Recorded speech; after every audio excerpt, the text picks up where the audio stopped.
શું નામ છે તમારું? મારું નામ દિલીપભાઈ.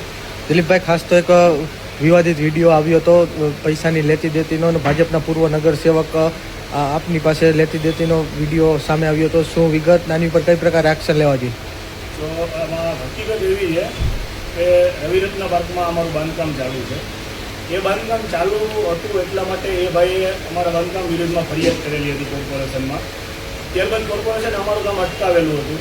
તો કોર્પોરેશને કામ અટકાવ્યું એટલે અમારા મજૂરો રોજે બેસતા એટલે બેઠા બેઠા હાજરી ચડતી. એના માટે અમે પછી જાણવા મળ્યું કે ભાઈ અનિલભાઈ મકવાણા કરીને કોઈ વ્યક્તિ છે જે પૂર્વ નગરસેવક છે અને એના દ્વારા તમારા વિરુદ્ધમાં બાંધકામ વિરુદ્ધમાં ફરિયાદ કરવામાં આવેલી છે. તો અમે અનિલભાઈ મકવાણાનો સંપર્ક કર્યો અને પૂછવામાં આવ્યું કે ભાઈ ખરેખર અમારા બાંધકામમાં તમને શું તકલીફ છે. તો ત્યારે એને એવું કીધું કે ભાઈ તમે અમને રૂબરૂ મળો, રૂબરૂ મળીને ચર્ચા કરશું. એટલે અમે રૂબરૂ મળવા માટે એને સ્થળનું પૂછ્યું કે કઈ જગ્યાએ મળી શકશું. તો એ એવું કહે છે કે ભાઈ સર્કિટ હાઉસે આવો. સર્કિટ હાઉસે હું મળવા માટે ગયો છું એમને. તો સર્કિટ હાઉસે મળવા ગયો એટલે મેં એમને પૂછ્યું ભાઈ રવિરત્ન પાર્કમાં જે મારું બાંધકામ ચાલુ છે ત્યાં મેં ફરિયાદ કરેલી છે, તમે હજી ફરિયાદ કરેલી છે, તો એ ફરિયાદમાં અમારા બાંધકામમાં તમને શું તકલીફ છે? ત્યારે એ ભાઈ દ્વારા કહેવામાં આવે છે કે ભાઈ બિલ્ડિંગની હાઈટ ઊંચી છે, આ છે તે છે, અલગ અલગ વાંધા વચકા બતાવતા હતા. ત્યારબાદ એને એવું પણ કીધું કે ભાઈ જે છે એ આખા રાજકોટમાં આવું ચાલે છે. તો ભાઈ મેં એને કીધું કે ભાઈ જે છે અત્યારે અમારા મજૂરો રોજ બેસે છે, અમારે હેરાનગતિ રહી છે, તો તમે આ ફરિયાદ પાછી ખેંચી લો. તો ત્યારે એને કીધું કે ફરિયાદ પાછી મારે લેખિતમાં ખેંચવી પડે અને લેખિતમાં ખેંચવી હોય તો 3 લાખ રૂપિયાની માંગણી એને મારી પાસે કરેલી હતી, જેના વિડીયો પુરાવા કમ્પ્લીટ અમારી પાસે છે. અને સર્કિટ હાઉસમાં VIP રૂમમાં એમને મારી જોડે મિટિંગ કરેલી છે. બીજી વસ્તુ, ત્યારબાદ અમે એને કીધું કે ભાઈ 3 લાખ રૂપિયા રકમ બહુ મોટી છે, તો એટલા માટે અમે વિચારીને જવાબ આપવા માટે કીધું કે વિચારીને તમને જણાવશું. બીજે દિવસે અમારા મજૂર ના બેસે એટલા માટે અમે સાંજના ટાઈમે જ ફરી પાછો એમને કોલ કર્યો. તો ત્યારે પણ એને એવું જ કીધું કે ભાઈ સર્કિટ હાઉસે આવો. સર્કિટ હાઉસ અમે ફરી પાછા અમને મળવા ગયા અને સર્કિટ હાઉસે મળ્યા એટલે ત્યારે એને એવું કીધું કે ભાઈ એમાં લાંબો ફેર નહીં પડે, 25-50 હજાર રૂપિયાનો ફેર પડશે, એથી વધારે હું આમાં કંઈ કરી નહીં શકું અને મારે લેખિતમાં દેવું પડે. બરાબર, ચૂંટણીનો ટાઈમ માથે છે, લેખિતમાં આપું એટલે મારા કાંડા કપાઈ જાય, આવી એમને વાત કરી. એટલે એ પણ રકમ મોટી હોય એટલે અમે કીધું કે ભાઈ હજી અમે વિચારીને જવાબ દઈશું.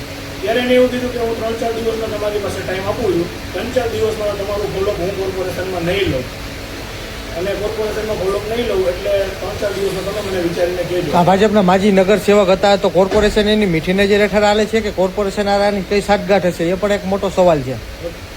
એ તો તંત્ર અને આ ભાઈ જ જાણી શકે, એના વિશે હું કાંઈ ના કહી શકું. કારણ કે આ ભાઈએ જે મારી આગળ પૈસાની માંગણી લીધી એના એવિડન્સ મારી પાસે છે, એના વિડીયો પુરાવા છે જે હું મીડિયા સમક્ષ મેં આપેલા છે. અને એ ભાઈ અલગ અલગ વાત કરે છે. ત્યારબાદ મને ત્રીજી વાર 5 દિવસ પછીનું કીધું એટલે 5 દિવસ પછી મને પાછો મળ્યો કે ભાઈ જે હોય તમે પૂરું કરો, રોજ ઉઠીને અમારા મજૂર બેસે અને આજી ચીજી હું કરું છું.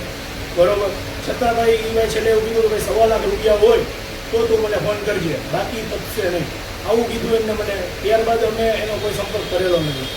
અને બીજી વસ્તુ એવું થાય છે કે ખરેખર આ એક નગરસેવક હતા, જ્યારે લોકો નગરસેવક પાસે એક સારી આશા એ એમને ચૂંટવામાં આવતા હોય છે.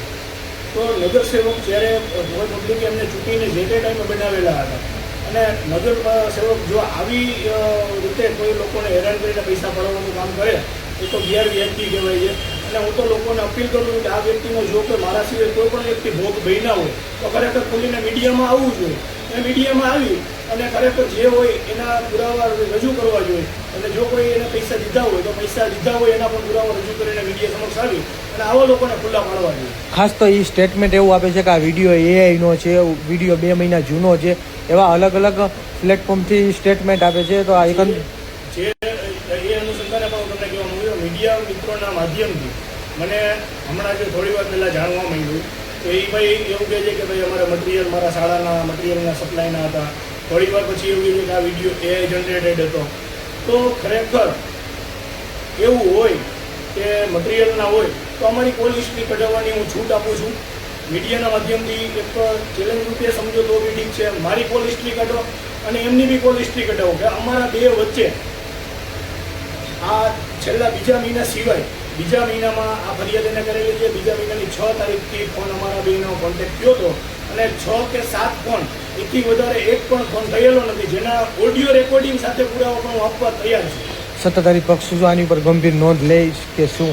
હવે સત્તાધારી પક્ષ પાસે હું એક એવી આશા રાખું છું કે જો સત્તાધારી પક્ષે આ બધું તપાસી અને યોગ્ય નિર્ણય અને ખરેખર જો પક્ષને નુકસાન ના થાય એના માટે યોગ્ય કાર્યવાહી આવા લોકો વિરુદ્ધ કરવી જોઈએ એવી હું આશા રાખું છું. અને મને પૂરી આશા છે કે આમાં જે સત્ય છે અને સત્ય જે ઉજાગર થયું છે એને સાથ મળશે અને એ સત્ય છે એ કોઈના દબાવવાથી દબાશે નહીં.